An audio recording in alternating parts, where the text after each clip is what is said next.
cô thật gì á ba rau cô như lúc chỉ tao cơ Dạ, tụi nó hay cái bài hay này, tụi nó số 2. thế đấy trời trời cho nó Dạ, có thể tôi cú. Có thể đi con lúc nó nè. ủa má xia Một lúc à? Nó có chuyện lúc cú. Còn lúc cái tụi nó sao? à头对么看过嘛？啊，这是一般人家还在跟我们说的干嘛？你看单嘛还了，人家你还你个我们看过还个好，我看嘛还。我一路过了嘛，也是，个路个都让着了呢。哎，这个也是，这个是陪了你，这个路古是这个都到过。嗯，哎，哦背。cái thứ hai tia con lúc cũ con lúc cha con tôi đâu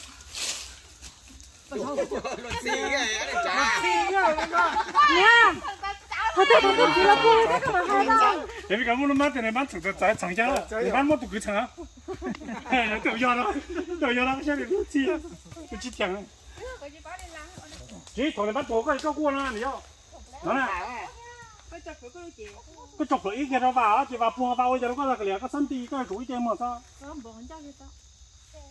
và một phát thôi thì chơi tam bỏ buồn khát tới cái chọc khô mà ê ốp thì có hai cái ly hao bán yo pe ayo cái thế thì mình chắc có tôi cũ cái thế thì có lúc cũ cú lúc có là mà thì cái đấy lúc cũ có lúc cái mình đâu xin đi co xem mà ê ốp pe rô mà lan thôi được rô có thể phụ tí gì chứ mà giờ lấy chụp cười ra và cái tôi thì có lúc cũ tôi có gì chúng mà bao cái chỉ sao đi dùng chỉ cái ba thì cái tôi cũ ba tôi cái chỉ vô công chưa có mà cái chúng có ba là không có gì cái tôi tin có ba nữa đi sao đâu chưa không có xe thôi mà hai sao chỉ thay chẳng à và ôi cha con tôi có thứ có lúc cũ ê ốp pe và cái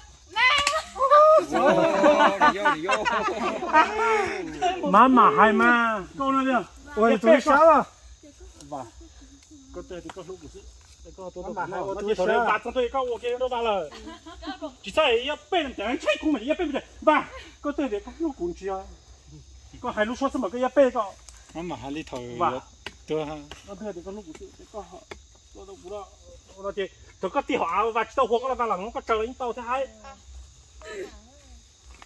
nè cũng là ta nè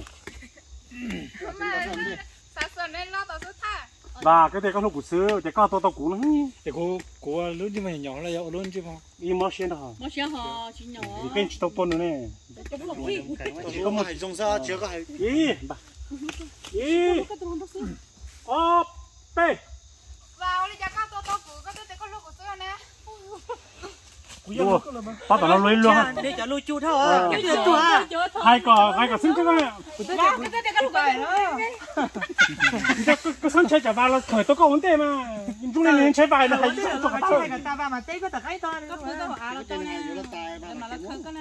cái chủ hai cái sinh sức ở tàu nó hao là sao vì nên chơi chả có một vấn đề cho nên đi hàng nó hoài rồi hai ta qua muốn cháu tại và thằng có là gì đó có sao Chỉ có khăn đấy to nè. có sai không có sao cái cô đi chơi nó có sao thôi chơi nó con nào có sao mà yeah ốp pe vào ôi cha con tôi cũ nè có gì cái xe tê nó tuổi chỉ khé mùi dây nếu lái theo khé cái mùi dây chỉ lái Nó khai giả đi nha. và có cha này có bao nhiêu Cái thứ có lúc cũ xưa. Cái thứ có tôi cũ nó. vô gì mà chỉ lái đi số Cái gì cái kia vậy? nó chống nó nhỏ mà vậy cháu à nhiều chủ lính nhiều tuổi con giờ vào Con chơi bé đéo. nhớ tôi thế này là và cái thứ có lúc cũ xưa cha con tôi cũ nó Sure. Cú giờ lúc cái mà. Tôi chỉ có tôi chỉ lúc cú. Có lúc có tôi ăn đâu xin em. ai da nhìn nhỉ buồn nhiệt tua sao chứ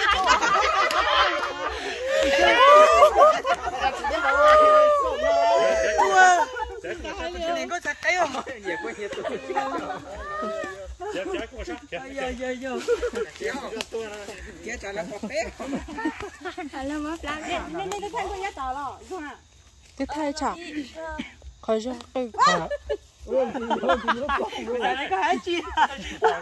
chả đấy còn xuống cái đó còn hết cái đó Nè lo, có bộ đi cho. Nè lo, nó, có bộ nó, sao lo. Xong, cái xuống. Có chui cho cô. chưa trả nhỏ gì Đi cho tỏ tôi cho xong rồi. đi hẳn cha Nó. ngon nhỉ chưa chắc có người tốt cũng Rửa xong em bắt đầu. Chị tao nó.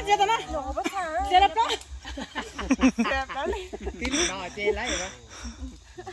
là đi là Nhỏ có lúc Đi rồi kìa. lấy nó đi xíu cho ấy nhỏ. Chị ăn nữa ăn Sao là khởi cơ, nó xe thì có tôi bán được. Ôi chị mỗi con cho cậu nè. Một đứa tiền nhỏ không có sao. Quá chết rồi. Tao phải dùng ăn chuột đến tiền con nặng. Quá chung đuôi đi. Chị tao ăn đuôi đi. Đi xí nó tiền của con thôi. Nhỏ đi sang con tay. Đó là.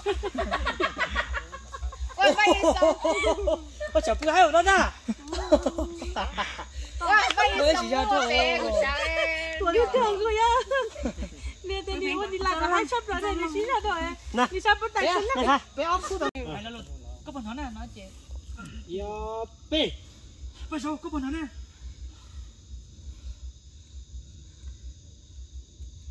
Đi rồi thế.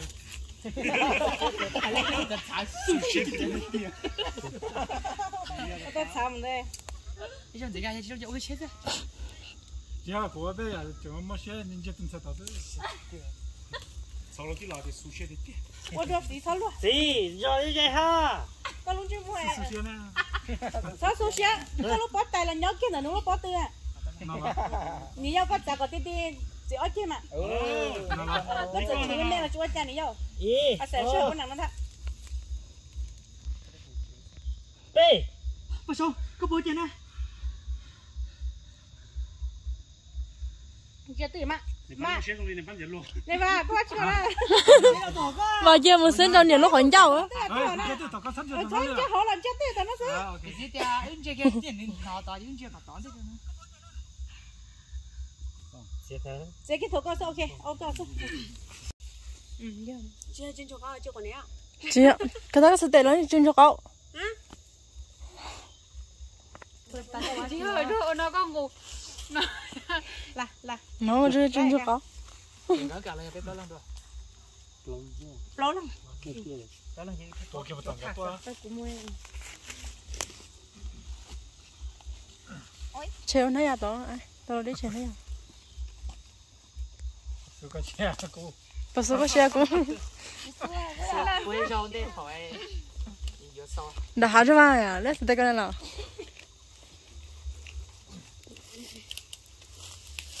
Bỏ xe ra. Có mấy như bỏ chị. Có mấy cái tiền cái gì bỏ tao bỏ mà. Yo.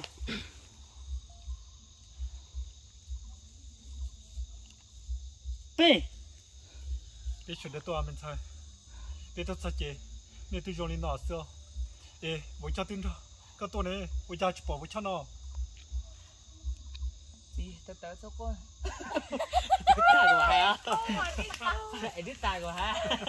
Trên có hả? Tao một tuần cơ. Thì bao nhiêu có hay cái này. Để có lần kia đi xả sao? Của hai con đấy. Chỉ mua lợn cô. Cô không xe đi. Tôi mua cô yêu cô. Tôi không mua cô. Không có xe tôi không. Cô chỉ mua lợn. Cô yêu xe. Chị đang nói chị cũng chỉ tao nhớ cái lúc trước gì là cái bộ phim thì cái YouTube của lúc trước là để thôi Trên đây. thì gió kiểu lùn để thôi gió tới chỉ bớt cái đâu đi cả tiền gần chứ một trăm tiền bốn rồi chị tao chị mua là ở đi bây giờ wow giờ nó tổng chị mua là cô rất xe tiền thôi cũng rất xe thằng cái lấy chẳng là nói hàng cái đi chỉ lấy một tiền cả cái thay lú lon bên cùi nó xe thì thằng nó xe giờ tu chả nên plan là cái mai tụi nó giờ tụi hai đứa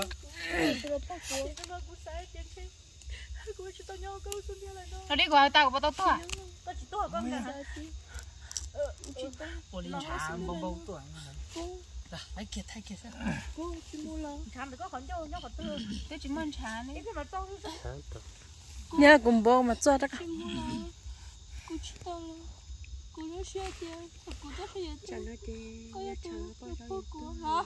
cái chị có thể tìm một số cái cũng cho mà sống sài có tao à yo bê cô yêu tụi tôi bây giờ vì sống thằng xe đâu cô thấy lịch tôi có hai tôi hai thôi nên chơi cái nữa gì có nói là nó cứ tua bắt số nào cái này này tua thì cầm này cái hay là cái hộp ba hay lo chỉ có mình đã có hay lo nè cái hộp ba cái hay là có nên là hay lắm mà hay đấy tôi à dạ rồi có cho bà yêu thì chỉ có bảy mình luôn phân xét được đúng không Olivia tôi trông xa ui tôi bắt đầu nói cho đâu mình chúa chỉ chọn đi cái cô thon cái tôi kia nó ha cái tụi nó bố ta chẳng gì nữa còn đấy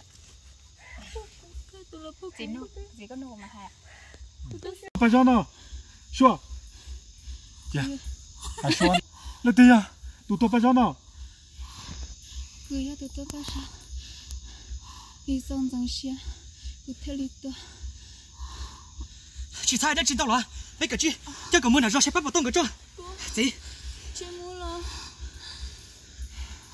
chị đã ăn lấy lòi đó chị khen cả đó chị lấy là gì ê chân trái đâu này cho nó phần chứ tôn trả ai rau chị mua lo mấy tao nó phải cho cái hai cái tờ nè đó giờ nên trả tờ chúng mình đang làm bọc hay có này y bê xua là gì à tụi bây giờ nó cứ yêu tụi tôi bây giờ vì yêu sống thằng xe cô thấy lịch tôi gì chị sai đấy chị này bây giờ cả mưa nào do sẽ bắt vào tông cái cho cô chị mua lo cô chỉ tao là bây giờ cô nó xe đi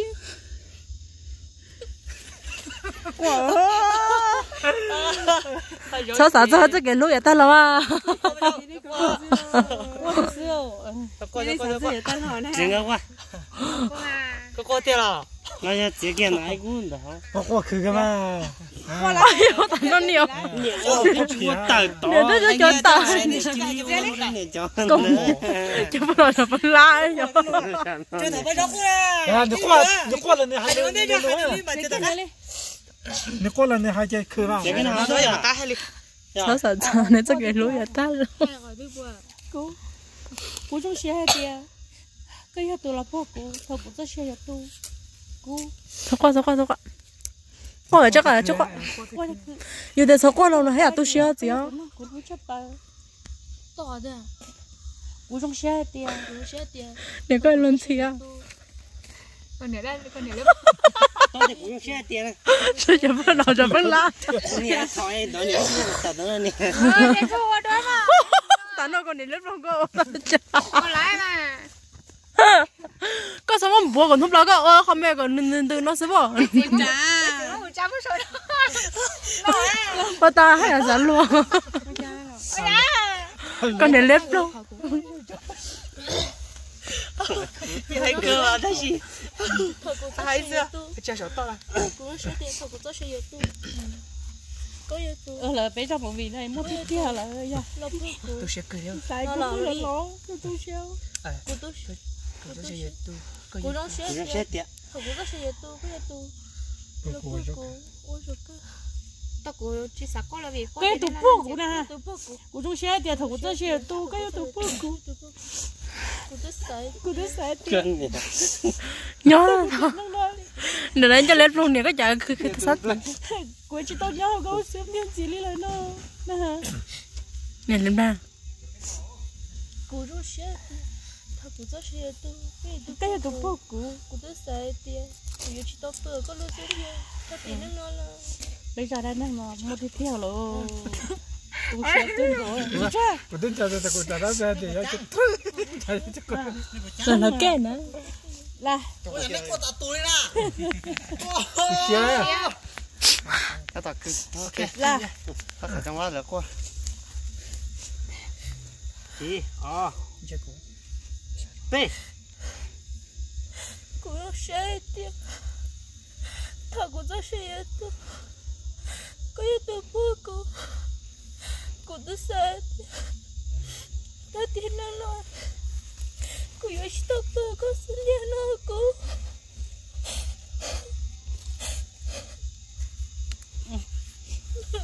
Hai cái tên thơ cấp tê. Hai kia đã cái tuổi không vào. Để qua tiền là Con nói trả. Bỏ cửa. Ôi, chỗ nàyอยู่รู้อยู่nhẹ nè. Ôi chuẩn nó đây là. Này khối trái đi. Bây giờ mỗi vị nó chơi số năng nó tiếp tiếp trong nên đó đi mà đi cho. Ôi, ôi, nhà. Tôi sẽ đi tiền rồi. Hai hò. Hả? sao qua một vị sao Là. Réo thủ nó lên chưa? Nè cú xứng thùng cố này. Thế ta có tôi sẽ cơ. Chờ cú yêu chi. Hai hả?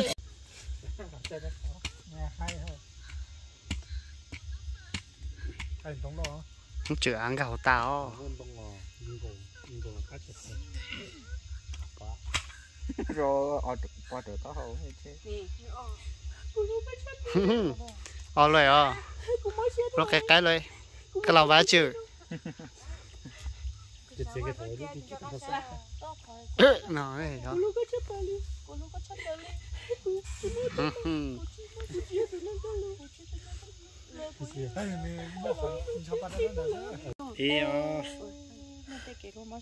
B. Cô lúc có sắp ra liêu. Sao?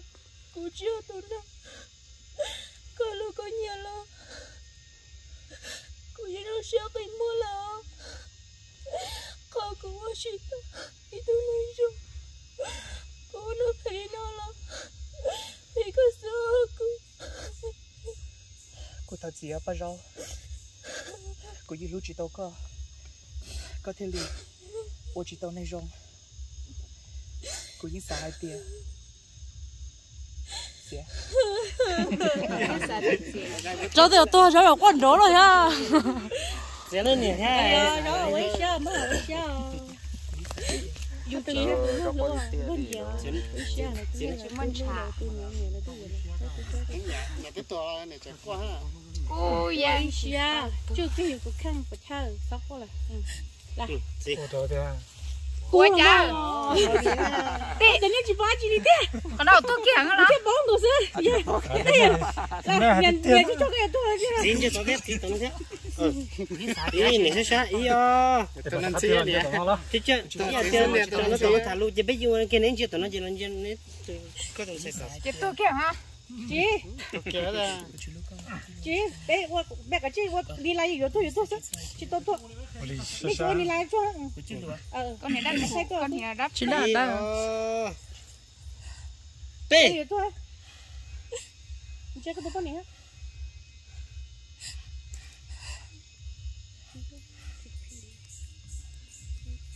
Ở đây để nhớ lia chỉ nó nhớ đâu.